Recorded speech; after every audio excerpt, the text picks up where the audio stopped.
Hello, আসসালামু আলাইকুম everyone. কেমন আছেন সবাই? আশা করি সবাই ভালো আছেন। আলহামদুলিল্লাহ, আমিও ভালো আছি।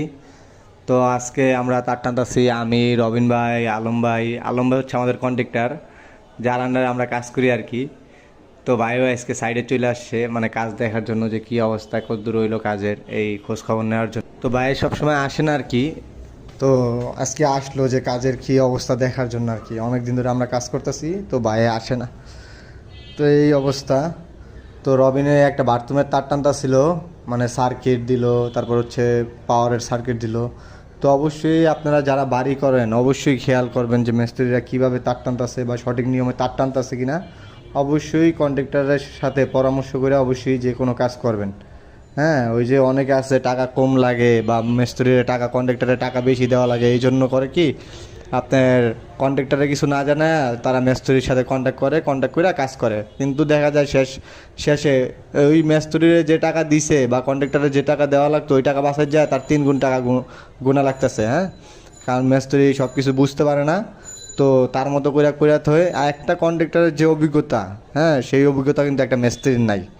একটা কন্ট্রাক্টর করতে হইলে আপনার সর্বনিম্ন 10 থেকে 15 বছর আগে নিজের হাতে কাজ করা লাগে, কাজ বোঝা লাগে, কাজ শেখা লাগে, কী পরিস্থিতিতে কোন কাজ করতে হবে, কোন সময় কোন কাজ করাইতে হবে, এগুলো অভিজ্ঞতা অর্জন করা লাগে। তারপরে একটা কন্ট্রাক্টরি করতে পারে। হ্যাঁ, আর একটা মিস্ত্রি চাইলেই কিন্তু কন্ট্রাক্টরি করতে পারবে না, কারণ তার কাছে ওই অভিজ্ঞতাটা নাই। একটা কন্ট্রাক্টরের কাছে যে অভিজ্ঞতাটা আছে তো অবশ্যই আপনারা টাকা বাঁচাবেন না। হ্যাঁ, অবশ্যই আপনারা ভালো কন্ট্রাক্টর দেখিয়া 2 টাকা বেশি লাগলেও কন্ট্রাক্টরে দিয়েই কাজ করাবেন। তো আজকে আমরা তার টানতেছিলাম, রবিন হচ্ছে ওই যে বাথরুমের গিজার তার টানলো, আমি তো বললামই কী কী তার বাঁধছে। হ্যাঁ, তো আলম ভাই ওই সাইড দিয়ে তার টানতেছে আর কি। হ্যাঁ, তো আলম ভাই মনে হয় তার টানা শেষ, এখন রবিন মাপ দিয়া সব তার কাইটা ফেলতেছে। আপনাদের অবশ্যই মাথায় প্রশ্ন আসতে পারে যে আপনারা এই তার যে টানেন, এর আগে যে তারগুলো ঢুকান, এইগুলা কীভাবে ঢুকান।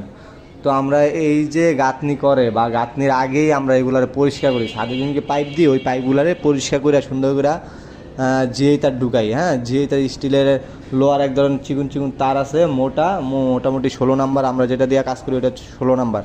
ইনশাল্লাহ আপনাদেরকে একদিন দেখাবো কীভাবে আমরা জিআই তার পাইপের ভিতরে ভরি। তো আজকের জন্য এই পর্যন্তই। সবাই আমাদের জন্য দোয়া করবেন, অবশ্যই আমাদেরকে সাপোর্ট করবেন। আসসালামু আলাইকুম, আল্লাহ হাফেজ।